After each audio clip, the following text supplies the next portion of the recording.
Beaucoup de gens spéculent sur le fait que Meghan Markle aurait menti sur son âge. Est-elle réellement plus âgée? Tout a commencé parce qu'il aurait dû être une séance photo de routine. Une matinée d'automne fraîche, des couloirs de marbre étincelants et une petite équipe de photographes approuvés par le palais rassemblés dans les salons d'apparat pour une séance photo d'engagement familial.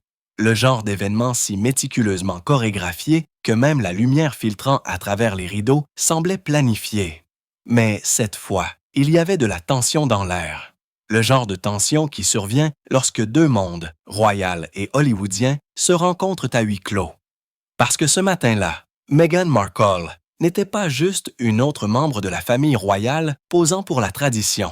Elle était une actrice revenant dans une scène qu'elle n'avait pas réalisée. Ils veulent cacher leurs secrets, et j'adore fouiller pour découvrir ce qu'ils ne veulent pas que nous sachions. Selon plusieurs initiés, la séance avait été organisée des semaines à l'avance. Une série formelle de portraits mettant en scène les membres seniors de la famille royale et leurs conjoints. Le protocole dictait tout, les angles, la distance, même les expressions. Le photographe principal, un vétéran favori du palais nommé Richard Maynard, photographiait la monarchie depuis des décennies. Il avait travaillé sous 3 générations royales et il avait tout vu, mais rien de tout à fait comme ce matin-là. Des témoins disent que la tension a commencé petit.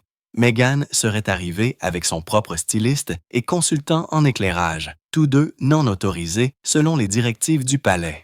Lorsqu'on lui a dit que seul le personnel officiel pouvait ajuster l'installation, elle aurait répondu « Je veux juste m'assurer que la lumière est bonne. Nous ne sommes plus dans les années 1950. » Ce commentaire, a déclaré plus tard un assistant, n'a pas été bien reçu. Néanmoins, la séance a eu lieu. Ceci est une copie du magazine 17 qui a été publié en mars 1997. Il y est mentionné notre magazine venant de Los Angeles et qu'elle avait 21 ans au moment de la publication. Cela situerait son année de naissance autour de 1976. Tout le monde a pris position. Kate se tenait à gauche de Charles, William à sa droite. Meghan et Harry, conformément au protocole, étaient placés un pas en arrière. Un détail apparemment mineur que Meghan, selon des sources, a immédiatement remarqué.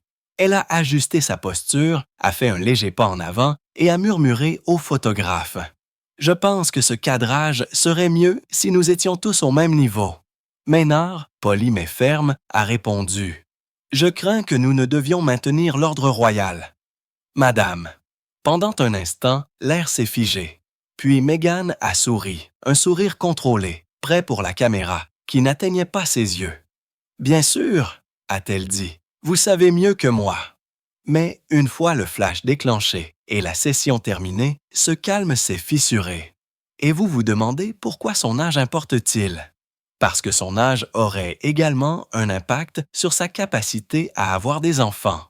Parce que si Meghan Markle a 4 ans de plus que ce qu'on nous a fait croire, il est encore plus difficile de croire qu'elle a pu tomber enceinte si rapidement. Alors que l'équipe commençait à revoir les photos, Meghan se serait approchée du moniteur et aurait demandé à voir les aperçus. Maynard a refusé, expliquant que la procédure du palais exigeait que les photos soient soumises à une approbation officielle avant toute consultation par le sujet. C'est alors que les choses ont mal tourné. « Je ne suis pas qu'un sujet », dit-elle doucement. « Je suis une personne sur cette image et je veux voir comment je suis représentée. » Maynard, toujours calme, a répété la règle. Personne ne les voit avant le palais, madame. Et selon des témoins, c'est alors que la dispute a commencé. Douce. Au début, puis s'intensifiant assez rapidement pour arrêter toute la pièce. Et cette histoire ridicule sur la façon dont ils se sont rencontrés. Tout cela n'était qu'un tissu d'inexactitudes, pour être poli. Et juste un rappel, chaque tweet supprimé, chaque fausse déclaration et chaque opération de relations publiques prend des heures à reconstituer. Si vous voulez aider cette chaîne à continuer, cliquez sur le bouton « Rejoindre » et devenez membre. Nous continuerons à exposer ce qu'ils ne veulent pas.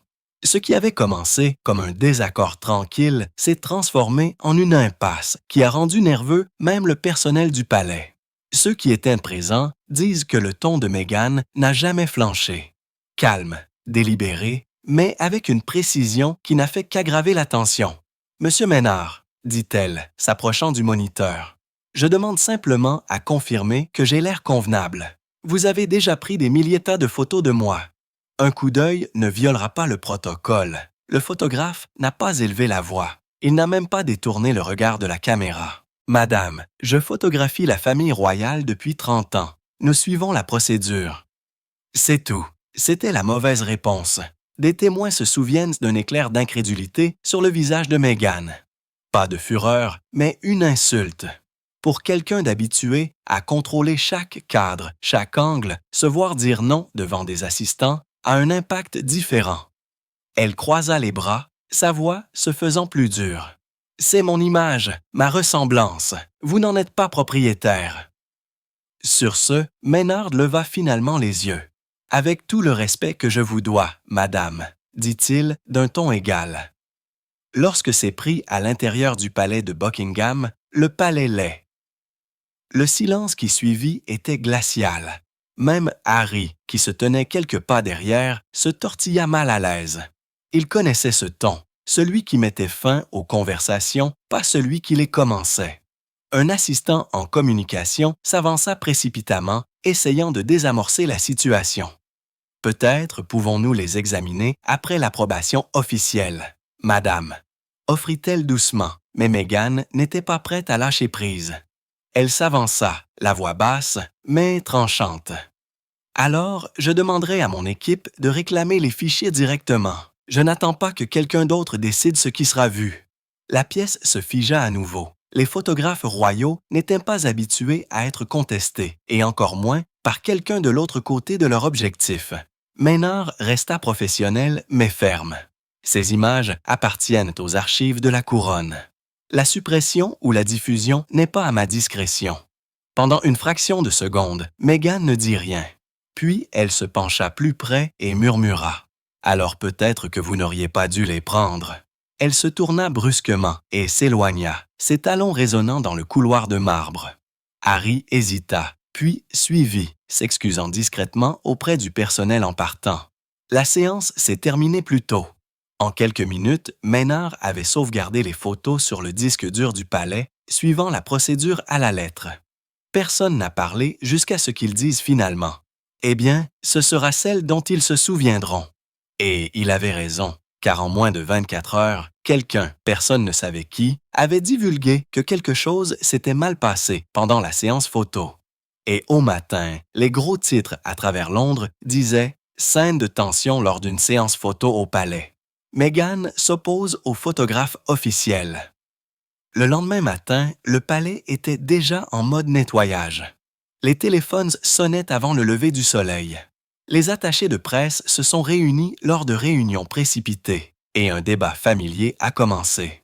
Devrait-il nier, ignorer ou contextualiser ce qui s'était passé? Le photographe officiel, Richard Maynard, a refusé tout commentaire. Son silence n'a fait qu'amplifier les rumeurs. En quelques heures, les tabloïds ont comblé les lacunes. Un titre criait « Meghan exige que le photographe du palais supprime les photos peu flatteuses. Tempête. » Un autre ajoutait « Les tensions montent à Buckingham. Markle enfreint à nouveau le protocole royal. » Mais ceux qui étaient à l'intérieur du palais savaient se saucier que ce n'était pas si simple. Une employée qui était dans la pièce l'a décrit différemment. Elle n'a pas crié, elle n'a pas perdu le contrôle. C'est ce qui a rendu les choses pires. C'était la désobéissance silencieuse. La façon dont elle faisait en sorte que tous les autres donnent l'impression d'avoir surréagi. Et c'est exactement pourquoi l'histoire s'est répandue si vite. Ce n'était pas juste une crise de colère, c'était un moment de pouvoir que les journalistes pouvaient transformer en tout ce qu'ils voulaient. En milieu d'après-midi, l'équipe de Meghan avait pris connaissance des reportages. Son publiciste a immédiatement appelé le bureau des communications du palais, exigeant qu'il rétablisse la vérité. Le palais a refusé. « Nous ne répondons pas aux articles de presse spéculatifs », est venue la réponse concise. Cela n'a fait qu'attiser la colère de Meghan. Selon un assistant proche d'elle, elle a dit « Ils sont heureux de me laisser passer pour une folle si cela permet de détourner l'attention de ce qui se passe réellement derrière ces portes. » Et ce qui s'était réellement passé derrière ces portes était pire que ce qui avait été rapporté dans les journaux. Parce qu'en partant, l'un de ses assistants avait entendu Maynard marmonner à un collègue. « Elle ne comprend pas. La monarchie fonctionne sur la hiérarchie, pas sur les angles. » La réplique a blessé. Au moment où elle a atteint Mr. Meghan, elle s'était transformée en quelque chose de plus acéré. Elle n'a pas sa place. Elle ne sait que poser. Ce fut l'étincelle finale. Ce soir-là, de retour dans sa résidence privée, Meghan a appelé son équipe et a ordonné que tous les médias qui utilisaient des photos soient contactés. Soyons tasses.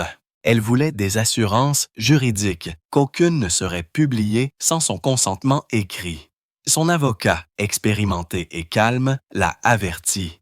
Le palais est propriétaire de ces images. Vous ne pouvez pas bloquer la diffusion, pas sans aggraver la situation publiquement. La réponse de Meghan fut glaciale. Alors, nous aggravons la situation, parce que pour elle, il ne s'agissait plus d'une simple photo. Il s'agissait de pouvoir et de qui devait décider de l'apparence qu'elle aurait dans le cadre de l'histoire. En soirée, l'histoire était devenue mondiale. Tous les médias, du Times à TMZ, ont publié leur propre version de ce qui s'était passé pendant la séance photo. Certains ont dit que Meghan avait tenté de contrôler la session. D'autres ont affirmé qu'elle avait ordonné la suppression d'images jugées peu flatteuses, mais la vérité, comme toujours, était bien plus compliquée et bien plus calculée. En coulisses, l'équipe de Meghan était déjà en mouvement. Son stratège en relations publiques et ancien gestionnaire de crise hollywoodien ont organisé un appel d'urgence avec leurs contacts dans les médias. Nous ne nions pas, nous redirigeons. Il a dit « Nous en faisons une question de droit créatif, pas de conflit. » Et c'est exactement ce qu'ils ont fait. En quelques heures, des sources anonymes proches de Meghan ont commencé à apparaître dans des publications sympathiques. Recadrant l'histoire, Meghan défend le contrôle de sa propre image, remet en question les pratiques médiatiques du palais.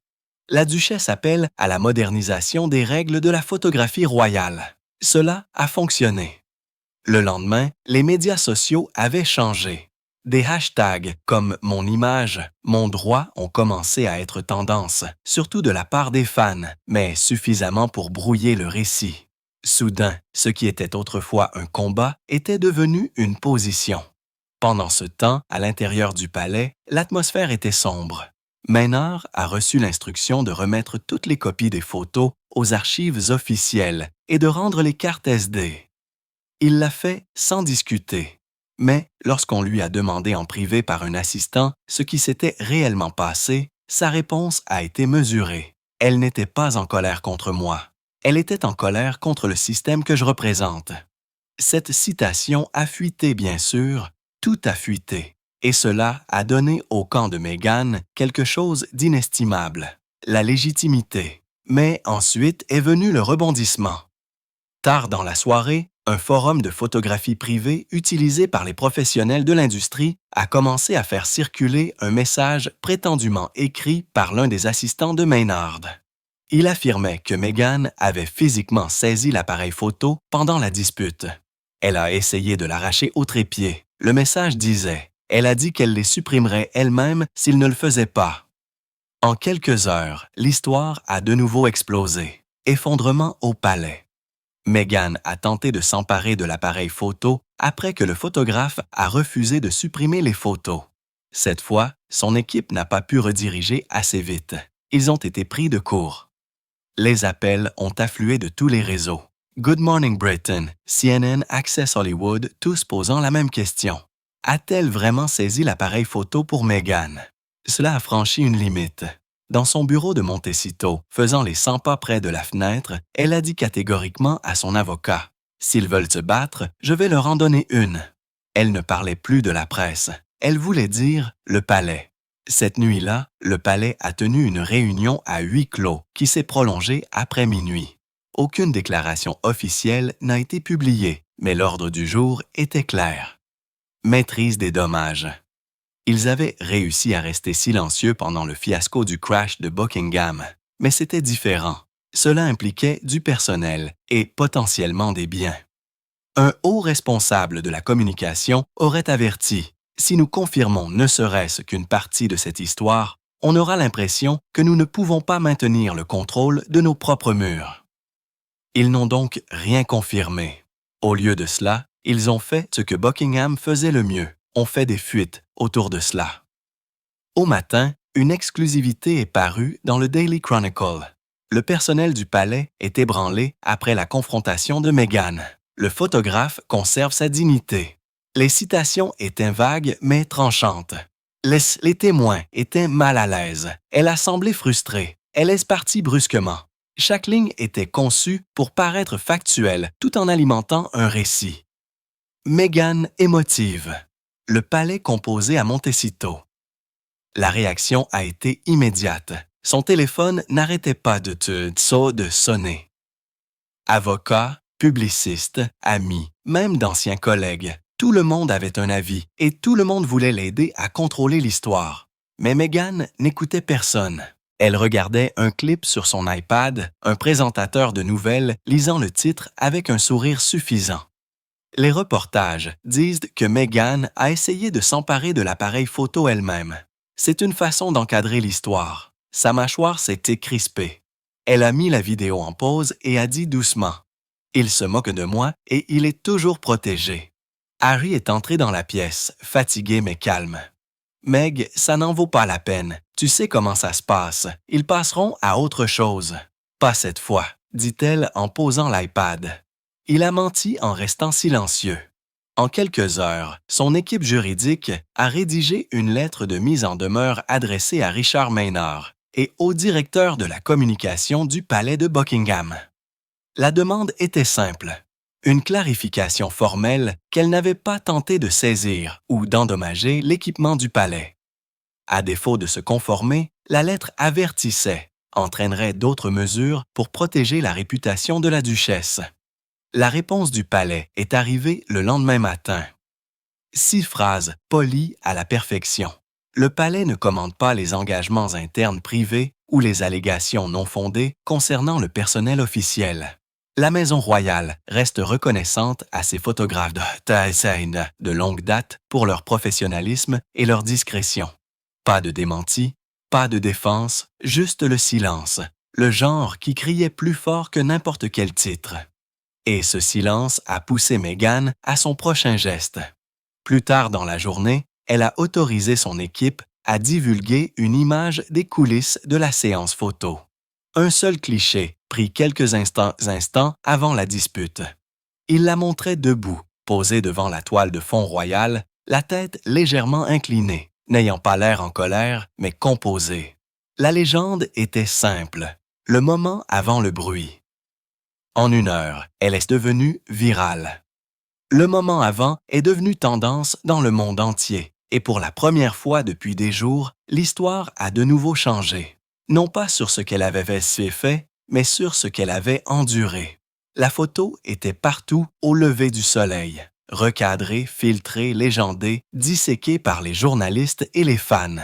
Sur l'image, Meghan avait l'air sereine, presque statuaire, le dos droit, les yeux fixes, la plus légère trace de tension autour de sa mâchoire. Ce n'était pas de la désobéissance, c'était de la retenue, et cela, ironiquement, la rendait bien plus puissante que n'importe quel démenti n'aurait pu l'être. Les commentateurs ont appelé cela le calme avant la confrontation.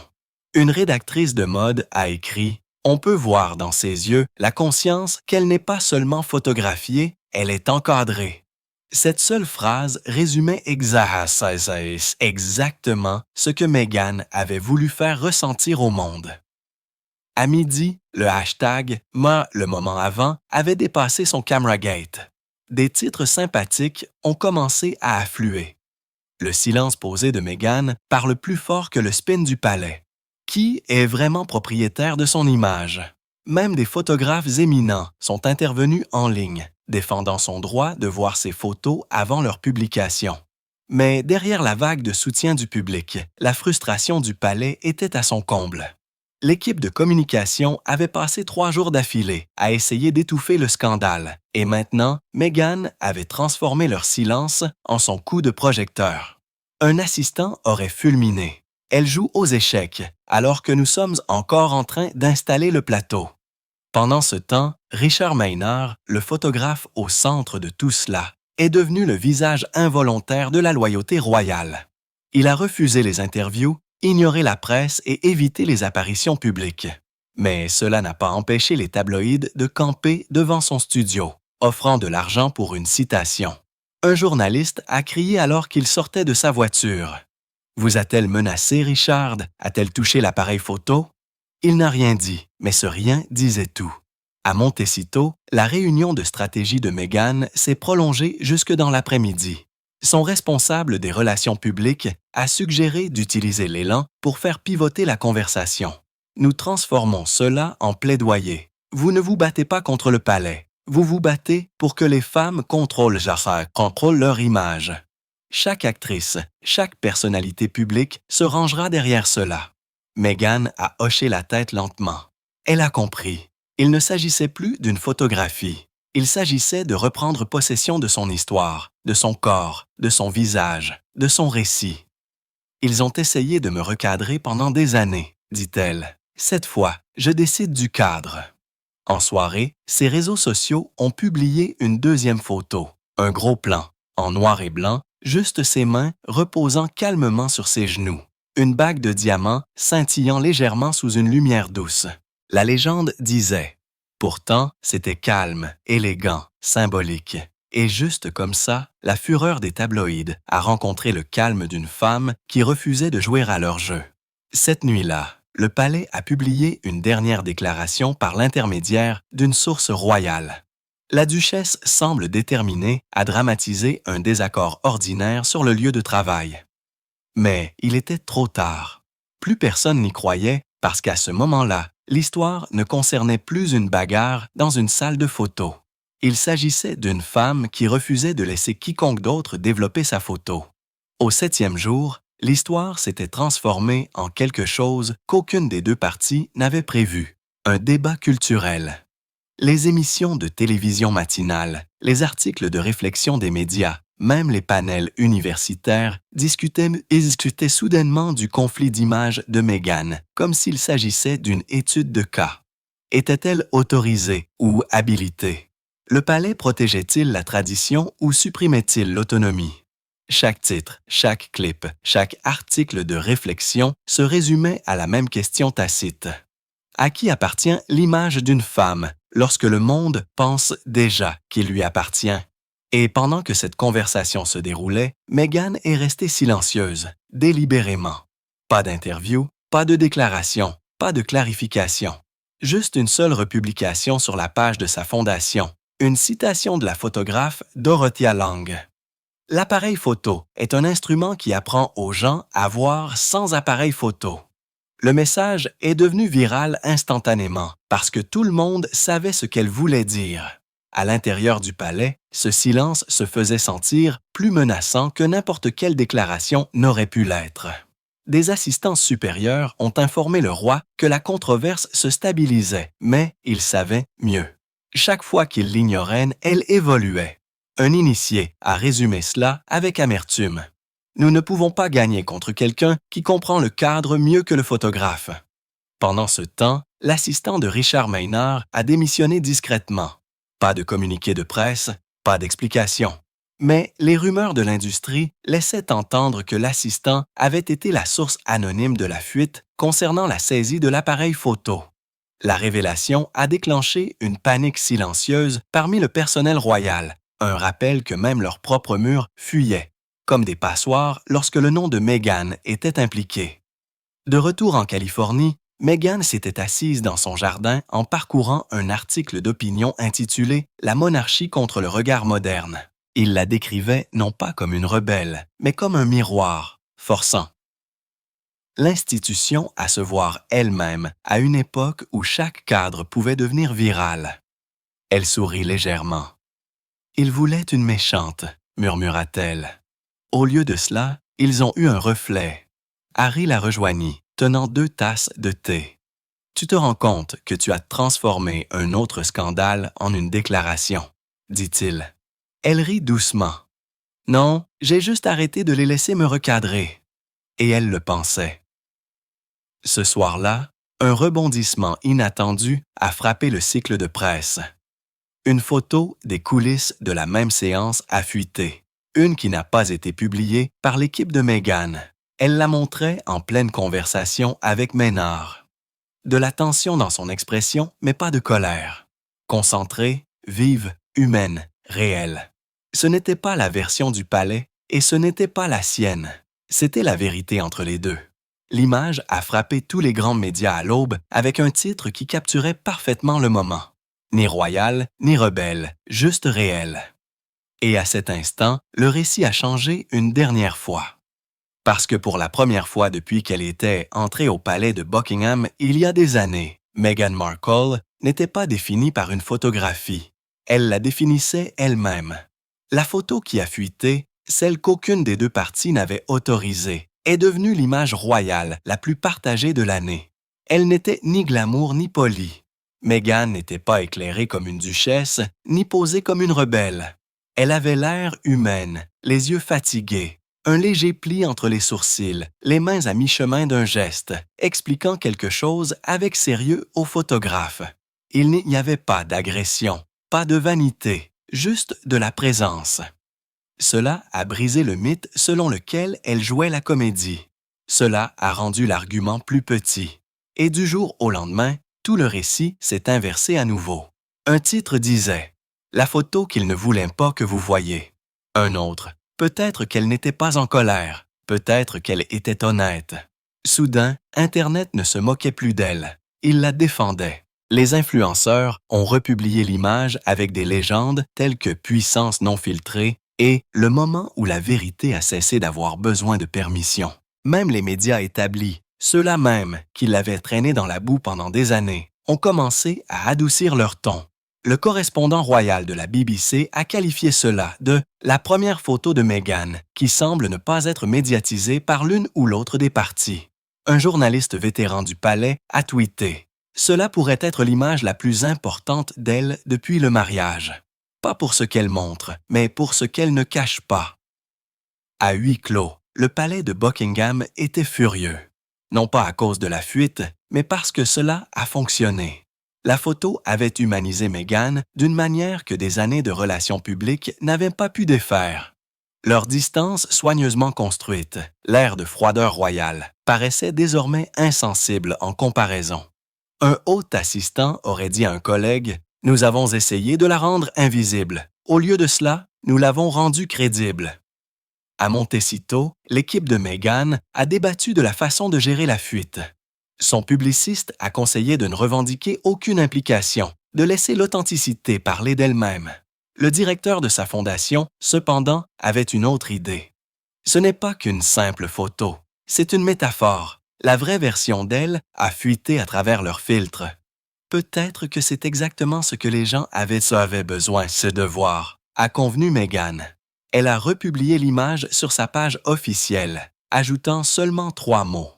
La vérité demeure. Ce message a cassé Internet.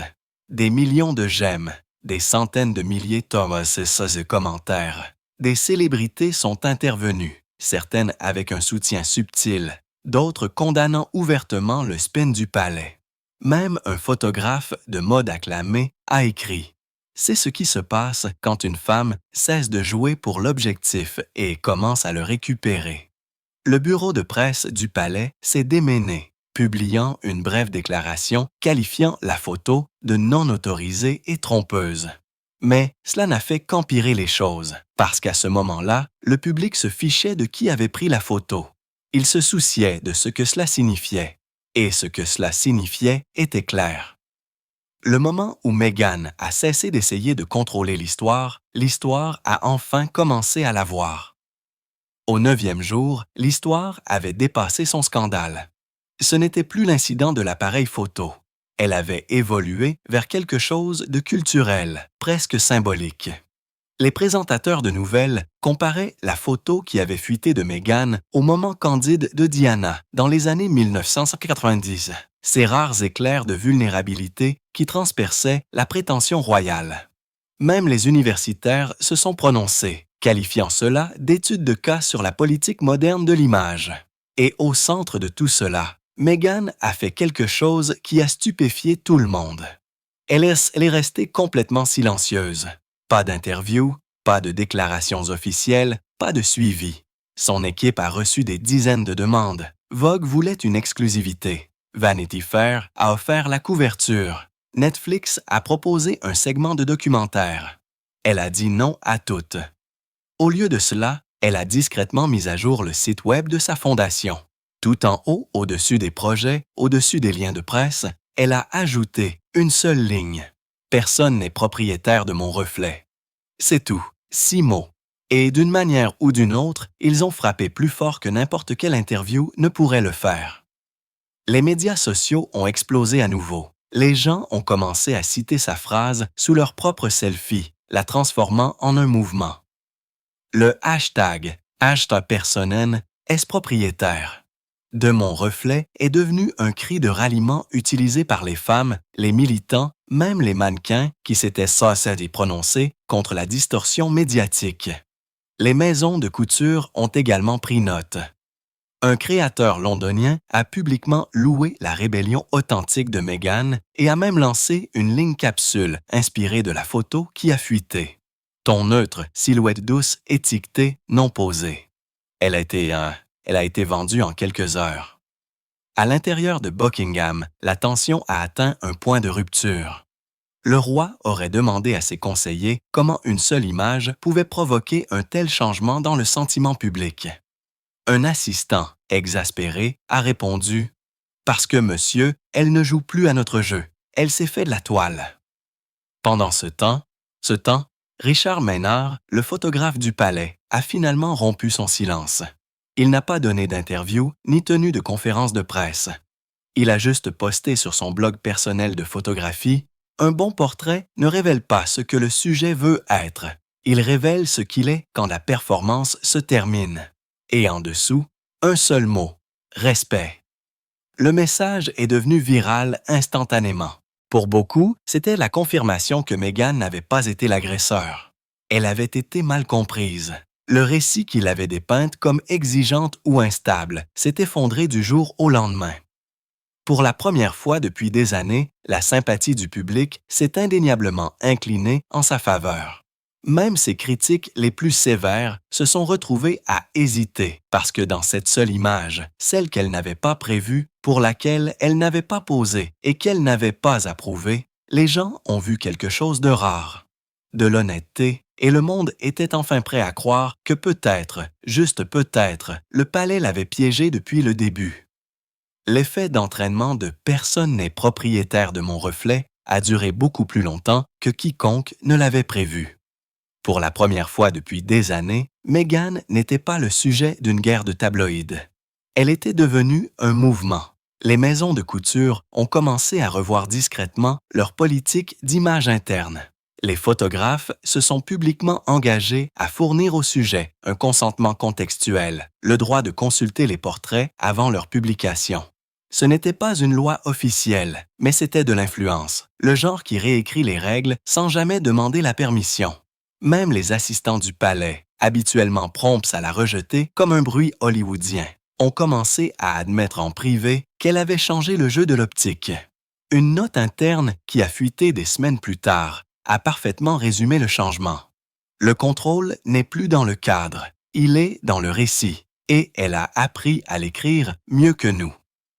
À Montecito, Meghan a finalement expiré. La frénésie s'était calmée. Elle avait cessé de vérifier les titres, cessé de compter les hashtags, cessé de réagir. Au lieu de cela, elle a recommencé à se concentrer sur son travail, sa fondation, ses projets, sa famille. Mais les leçons de l'incident ont persisté, gravées en elle comme un filigrane.